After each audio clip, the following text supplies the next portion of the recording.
muri kamere y'umuremyi wanjye nkibukamo ko Imana ishobora byose, nkibuka ko Imana idahinduka. Imana ntihinduka, yari yisanzeho izahoraho iteka ryose. Isi yo irahinduka, n'ibiriho bigahinduka, n'ibiyuzuye bigahinduka, n'umuntu nuko aravuka agakura akagenda mu miterere ahinduka, agasaza agapfa, akagera ku rwego rwo gupfa. Urabyumvise mwene da? Umuntu arapfa, ariko hari Imana idapfa. Iyi rero idapfa ndashaka kuyibuka mu busore bwanjye, nkayikorera mu gihe mfite imbaraga, mu gihe mfite ubushobozi, mu gihe ikinuje umwuka, mu gihe nta muntu ukinkenyeza, mu gihe nta muntu ntwaza akabando, nkayikorera nkaho ari njye njyenyine. Amahoro y'Imana nabane namwe bakunzi ba Evangeliste Mukaribiya. Turabasuhuje aho muri mwese mu mpande enye z'isi, turabasuhuje, turanezerewe, turishimye. Abantu benshi bari bamaze iminsi bambaza ngo ndi hehe.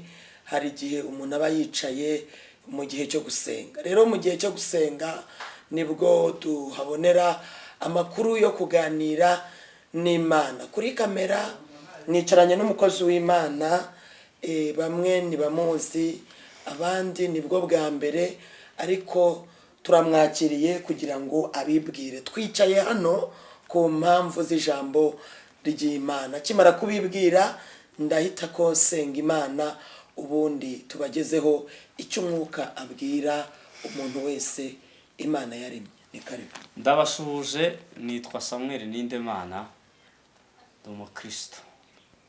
Imana iduhana umugisha. Reka dusenga Imana. Data wa twese uri mu ijuru, izina ryawe niryubahwe, ubwiza bwawe buzenguruke mu isi yose, ubere umucyo abizera n'abigishwa ba Yesu Kristo, kandi urumuri rwawe rumurikire abari mu mwijima, bahindurwe n'ukuboko kw'imbaraga.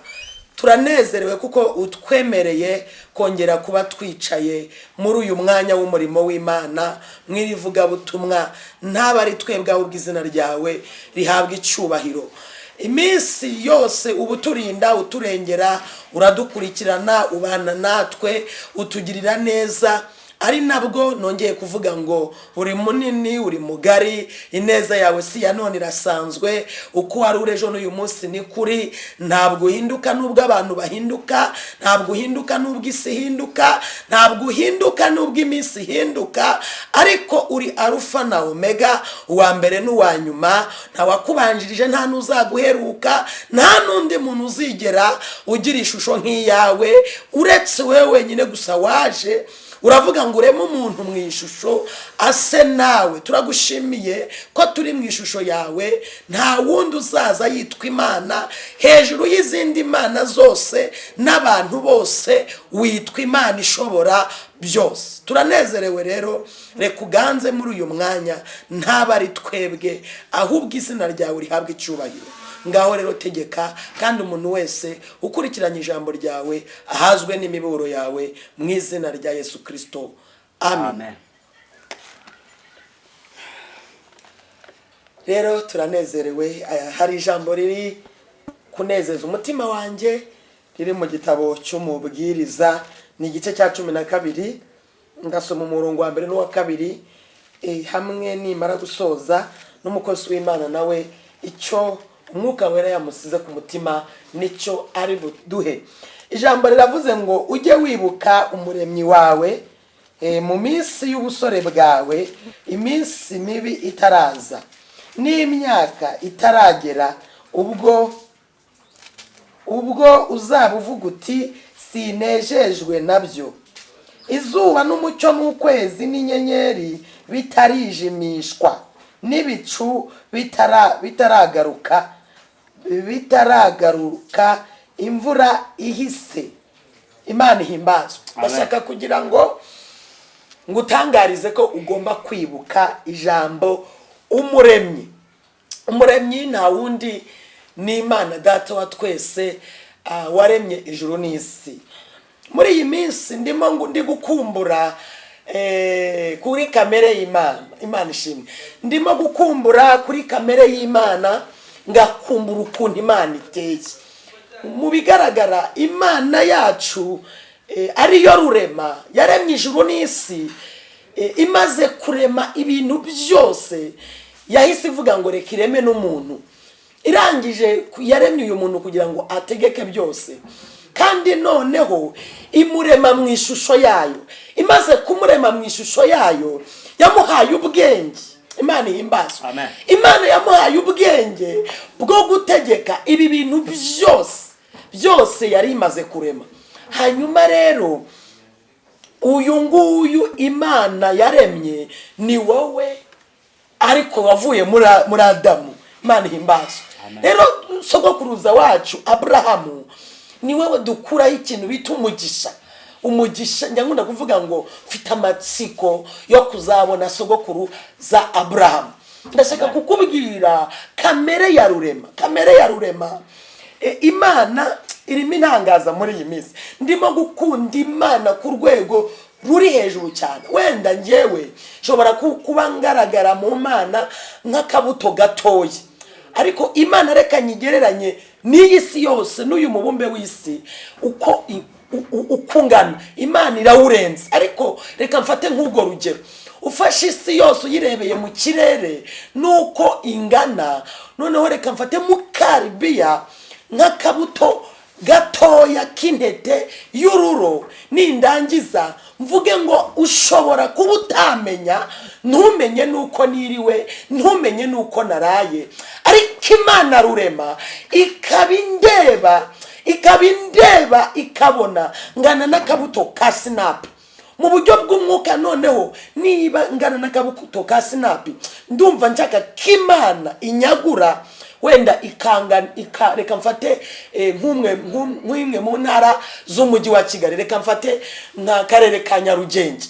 Wenda Imana imbone nk'uko nahise ngana n'ubunini bwa Nyarugenge yose, ariko yohe ari nini cyane. Bivuze ngo n'umuntu hari n'umuntu uri muri Tanzania utazi Nyarugenge yariyo, ariko Imana, haleluya, Imana rurema yaremye izi mbibi zose, ikarema ubutaka bwose. Izi Nyarugenge irayizi. Impamvu yizi, hari n'igihe ihagurutse umuntu ikamubwira ngo genda mu karere ka Nyarugenge witegerezemo mu Karibiya umeze uku n'uku, usengera aha n'aha. Irabivuze kubera ko ari Imana rurema. Rero muri kamere y'Imana ndashaka kukubwira ko Imana izi byose. Haleluya. Imana mu kumenya byose kwayo, iri jambo niyo rivuze ngo ujye wibuka umuremyi wawe mu minsi y'ubusore bwawe. Mu minsi y'ubusore bwanjye, niba mu minsi y'ubusore bwanjye ntibutse umuremyi wandemye, naba mfite ikibazo. Muzarebe umuntu w'umusaza asaza amera nk'umwana mutoya, kandi umwana muto baramuterura baramubwira akantu kose, ariko Imana irashaka ko njyewe noneho reka nivuge njyewe, wenda si wowe, irashaka ko njye nyibuka mu busore bwanjye iminsi mibi itaraza. Mfite intego yo gukorera Imana hano mu isi, nkayikorera nkaho ndi njyenyine. Mfite intego yo kuba naba ndi umuririmbyi hano muri korari runaka, ariko nkahagararamo nkaho ndi njyenyine. Mfite intego yo kuba naba ndi umumama, ndi umubyeyi hano mu isi, kuko harimo ingo nyinshi, ariko nkubaka urugo nkaho numva naba ari njye mumama njyenyine. Mu yandi magambo, ibi mvuze udafite ihishurirwa ntago wabisobanukirwa. Ndumva mfite intego yo kuba umuhanuzi hano mu isi nkaho ari njye njyenyine. Mu yandi magambo, nta kompetisiyo, kuko ubusore bwanjye nk'uko Bibiliya bivuze, ndashaka ko mbwibukamo umuremyi wanjye, muri kamere y'umuremyi wanjye nkibukamo ko Imana ishobora byose, nkibuka ko Imana idahinduka. Imana ntihinduka, yari yisanzeho, izahoraho iteka ryose. Isi yo irahinduka, n'ibiriho bigahinduka, n'ibiyuzuye bigahinduka. N'umuntu nuko aravuka, agakura, akagenda mu miterere ahinduka, agasaza, agapfa, akagera ku rwego rwo gupfa. Urabyumvise mwene da? Umuntu arapfa, ariko hari Imana idapfa. Iyi rero idapfa ndashaka kuyibuka mu busore bwanjye, nkayikorera mu gihe mfite imbaraga, mu gihe mfite ubushobozi, mu gihe ikinuje umwuka, mu gihe nta muntu ukinkenyeza, mu gihe nta muntu untwaza akabando, nkayikorera nkaho ari njye njyenyine. Mu yandi magambo, ndashaka ko Imana inyagura nk'umusore w'umunyembaraga ushaka gukorera Imana yibuka ko ariyo yandemye. Imana ihimbaza. Amen. Rero ndakwifuriza gukorera Imana.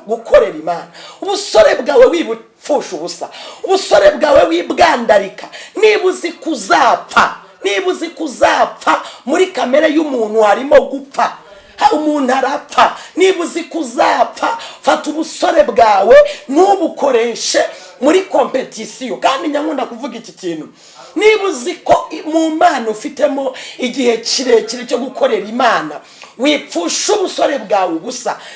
Uyu munsi, iyi saha, njyewe ndi igikoresho cy'Imana, wowe uri igikoresho cy'Imana. Iyo utazi ko uri igikoresho cy'Imana, ubusore bwawe, iminsi y'ubusore bwawe urayipfusha ubusa. Iminsi mibi izagusatira utazi icyo umaze. Niba inyundo ariyo kubaka, inivo akaba ariyo gupima, Imana irashaka ko buri gikoresho cyose kigira umumaro wacyo. Niba nicaye hano ndi igikoresho cy'Imana, nkaba nta mumaro mfite, ntacyo bimaze. Kugira ngo inzu yuzure, ni amatafari, ni umucanga, ni amazi, ni amabuye. Ibyo ni ibikoresho. Kugira ngo ube icyuri cyo mu Mana, nuko wemera kuba igikoresho. Ikindi nagize hishurirwa nawe ngira ngo urimenye, umugambi w'Imana kuri Mukaribiya nuko nkizwa nkamenya ukuri, uko kuri kukambatura, nanjye nkagenda nkabatura abandi. Umugambi w'Imana ntabwo ari uko mbwiriza cyane, umugambi w'Imana kuri njye ntabwo ari uko nkampanura cyane, umugambi w'Imana ntabwo ari uko nubaka amazu menshi, umugambi w'Imana kuri njye ntabwo ari uko ntunga imodoka. Umugambi w'Imana nuko nkizwa nkamenya ukuri, kandi ibyo menye nkabibwira abandi. Imana ihimbaza. Icyo menye nkakikubwira, muri uko gukiranuka, Imana ishimwe.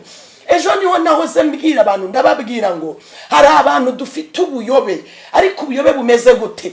Umuntu ugasanga arimo abwira Imana ngo ngibuka imisozi natereye, ngibuka ngo amasengesho nasenze, none se niba Mukaribiya naratereye kanyarira ngiye gusaba Imana ibiryo by'abana, ayo masengesho nzayibutsa Imana ngo iyibuke? Ni iki cy'umumaro kuri yo yakoze? Ahubwo nzibutsa Imana gute?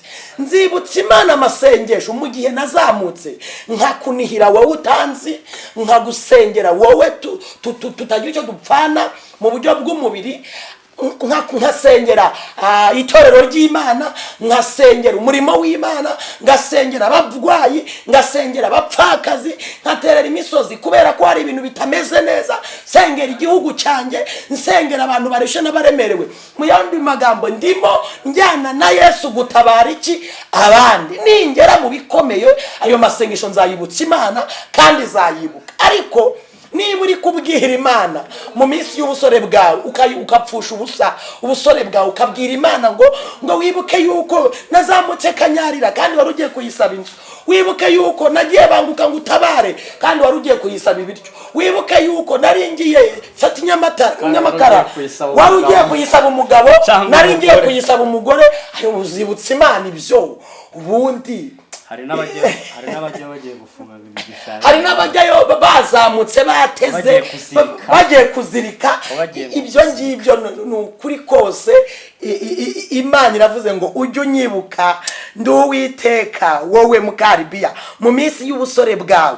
Iminsi mibi itaraza, ndategerezwa kwibuka Imana. Muri kamere y'Imana harimo ko Imana yera, Imana ishobora byose, Imana ntihinduka, Imana ni inyembabazi. Rero kumenya kamere y'Imana ni ihumure, kumenya ko Imana idahinduka ni ihumure ryanjye ngewe, kubera nk'umuntu wizera. Rero muri Kristo muri Kristo harimo kumenya Imana wakurikiye uyiheshejwe na Yesu Kristo. Ndakwifuriza gukizwa, ndakwifuriza kumererwa neza, ndakwifuriza gukunda Imana. Kunda Imana ndaguhendahenze, ni urukundo. Umugabo nakwanga, ubwo rukundo ntabwo ruzaba ari umurimo. Umugore nakwanga, ubwo rukundo ntabwo ruzaba ari umurimo. Ariko uzavuga ati ubwo Yesu ankunda, haleluya, ubwo Umwami Yesu ankunda, reka nkurikire uwampaye urukundo, kuko muri kamere ye hari urukundo. Niba uzi ko umuntu ahinduka, kunda Imana, mube inshuti. Ubusore bwawe ntibupfe ubusa, ubusore bwawe ntibube ubusambanyi, mu busore bwawe ntibube ubujura, mu busore bwawe ntibube icyaha cyose cyagutandukanya n'umugambi w'Imana. Mu busore bwawe ntiwibuke umuremyi wawe, uce bugufi. Imana ifite muri kamere yayo imbabazi. Nyuma y'imbabazi nta rubanza. Abo bagucira imanza ni abahinduka, kuko ni abantu bazapfa. Ariko Imana idapfa, itunze imbabazi. Amen. Imana iduhane umugisha. Amen. Murakoze. Haleluya. Amen. Nanjye ngiye kuvuga kuri iri jambo umwanya mutoya, avuze ibintu byinshi. Reka tugane ku musozo w'iri jambo. Ngewe njya ngira ibintu ntekereza ku Mana, ariko ngasanga ibintu by'Imana abantu benshi bagiye batwigisha. Navutse iwacu ari abarokore, mama na papa ari abarokore, ntabwo nigeze nkurira mu muryango w'abapagani. Bagiye batwigisha ijambo ry'Imana, ariko maze gukura, igihe numvaga ko ibyo noneho bya bindi nise, ntangiye gushaka gutekereza ko mbizi, naje gusanga nta kintu nzi ku Mana. Bibiliya ivuga mu migani ngo umupfapfa, umunyabwenge, umunyabyaha ajya yibwira ngo nta Mana iriho. Imana irahari. Haleluya. Imana irahari. Umuntu aricara akavuga ngo nta Mana iriho. Ushize tuganira, twakoze umwitozo wo kuvuga ngo tuvuge ikindi kintu kitabaho, turakibura. Dusanga niyo twakivuga ubwo cyaba kibayeho. Ntabwo wavuga ngo Imana mu kanwa nurangiza uvuge ngo ntibaho, kuko ikintu kitabaho ntikivugika, ntikivugwa, ntigitekerezeka. Nuvuga ikintu waragizwaho ngo ntikibaho, wowe ururimi rwawe n'ibitekerezo byawe biri kunyuranye. Ntabwo navuga ngo Imana ntibaho kandi kuyivuga. Niyo mpamvu iyo tuvuze ngo ujye wibuka umuremyi wawe mu minsi y'ubusore bwawe, abantu bavuga ngo Imana ntibaho, hari wenda muvuze ngo ntituyizi cyangwa sinyemera. Burya hari ibintu wavuga bigabanuka. Uvuze uti Imana sinyizi, uvuze uti Imana sinyemera, uvuze uti Imana sindayibona, uvuze uti Imana ntakirankorera, byapfa kugira uruhengekero. Ariko ikintu uvuze ugahita uvuga ngo ntikibaho. Yo wigeze kuvuga amagambo mu cya 9, aravuga ngo niyo naba ndi umukiranutsi, ngo akanwa kanjye kampamya ubugome. Ngo hari igihe uvuga ijambo, akanwa kawe kakaba kari guhamya ibintu umutima wawe uhakana. Hari n'igihe utavuga, umutima wawe ukaba uri guhamya ibintu ururimi rwawe rwanze kuvuga. Niyo mpamvu abantu twamenye ko Imana ibaho, dukwiye kubanza kubiha agaciro muri twe. Twamenye ko hariho uyu muremyi. Maze iminsi ngenda niga, nsoma uko impano yanjye ingana, nsanga ku isi hariho abantu b'abanyabwenge bagerageje kuvumbura.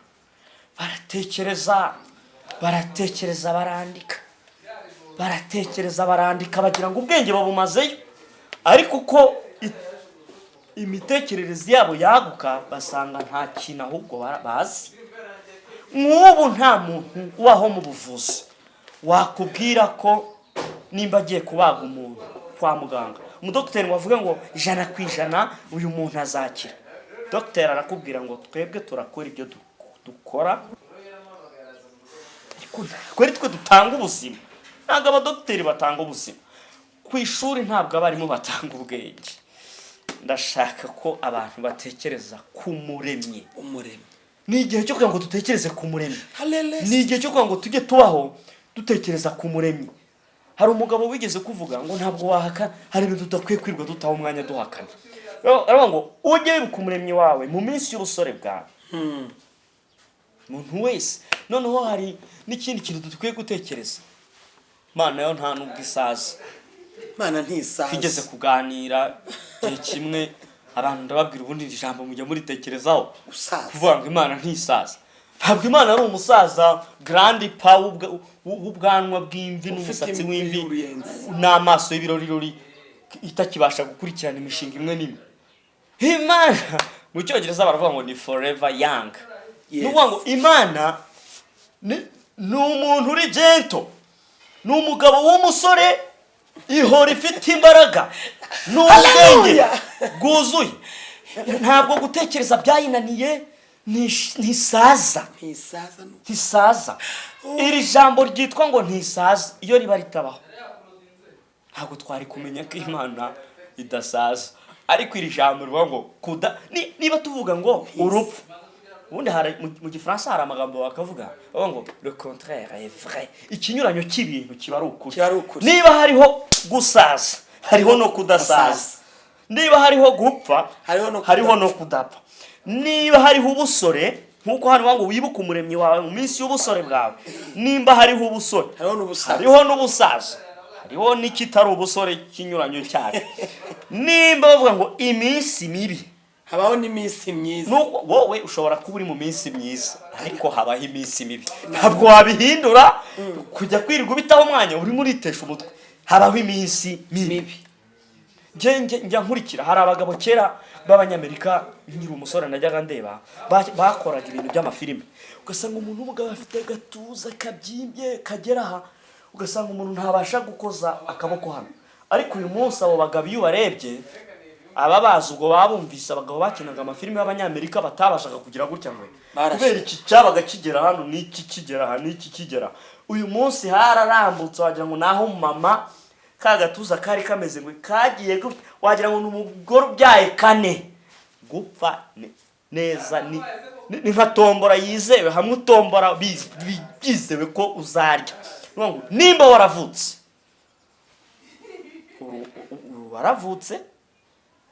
urakura, uyu munsi uri umusore, igihe kizagera usaze, igihe kizagera upfe. Ibyo ni ihame, babyita sad reality. Ni ukuri kubabaje, ni ukuri guteye agahinda, ni ukuri guteye umujinya ku bantu bamwe. Hari abantu ngo banyabwenge n'abakire bo mu isi bababazwa n'ikintu cyo kuba bazapfa.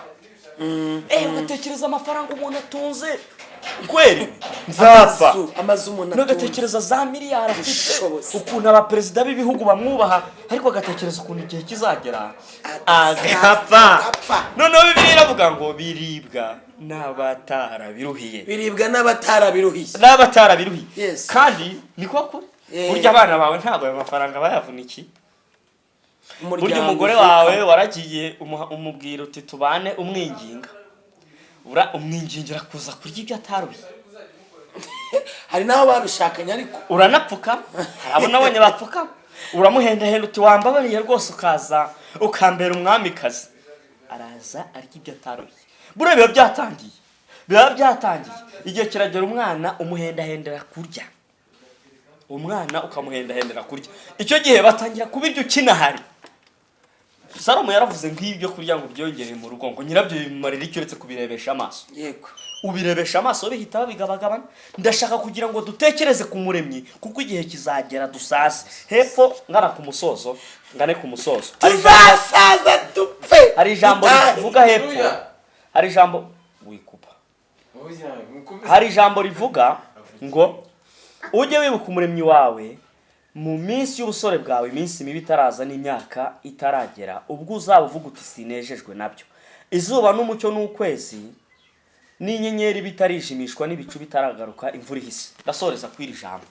Gupfa babigereranya urabona kuno abakozi mu kigo, uru rugero nkunda kurutanga, ntabwo ndumva ndaruhaga kuruvuga. Urabona mu kigo, tuvuge mu kigo runaka gifite inyubako nyinshi, igihe kiragera akazi kakarangira, abasekreteri mu cyumba cyara hirya ukabona zimije itara, akinze ibiro arasohotse.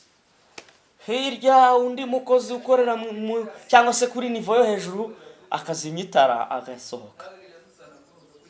No ku kindi cyumba kugeza igihe bose bakinga bagasohoka. Uko niko ubuzima buva mu muntu areba,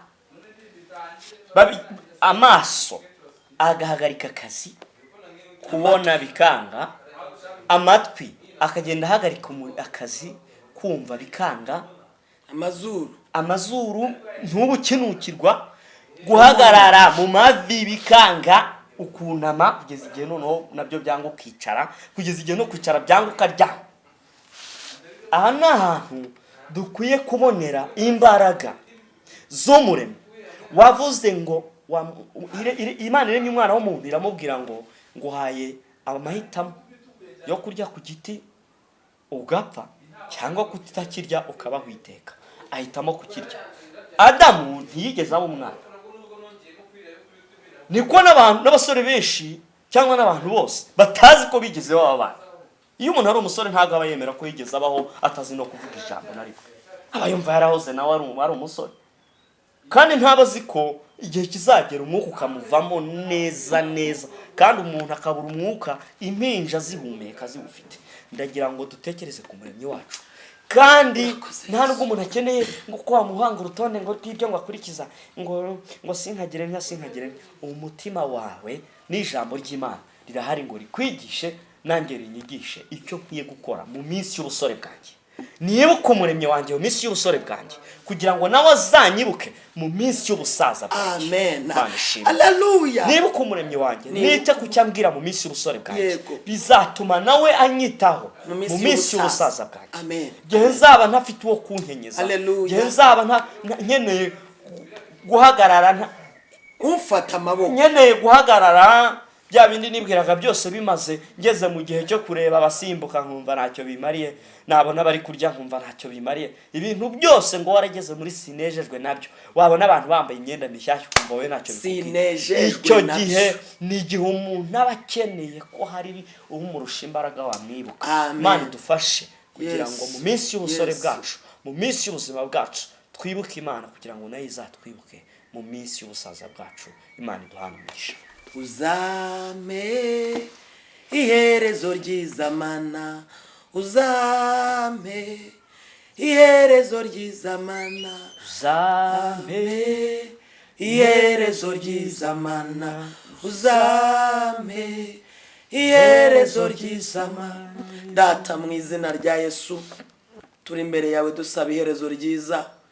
Abagabo tubasabiye iherezo ryiza, ababyeyi tubasabiye iherezo ryiza, abasore tubasabiye iherezo ryiza, urubyiruko turusabiye iherezo ryiza, abo tubyaye n'abo tuzabyara tubasabiye iherezo ryiza, itorero turisabiye iherezo ryiza, igihugu cyacu tugisabiye iherezo ryiza, abanyarwanda, abantu batuye isi bose, abakwemeye bose bakizera izina ryawe tubasabiye iherezo ryiza, n'abazakwemera kuko uracyafite igihe cyo kuzana umugeni ngo akizwe, yezwe, abonerwe. Tubasabiye iherezo ryiza. Imirimo dukora uzayiduhere mu iherezo ryiza, ivugabutumwa uzayiduhere mu iherezo ryiza, kubaka ingo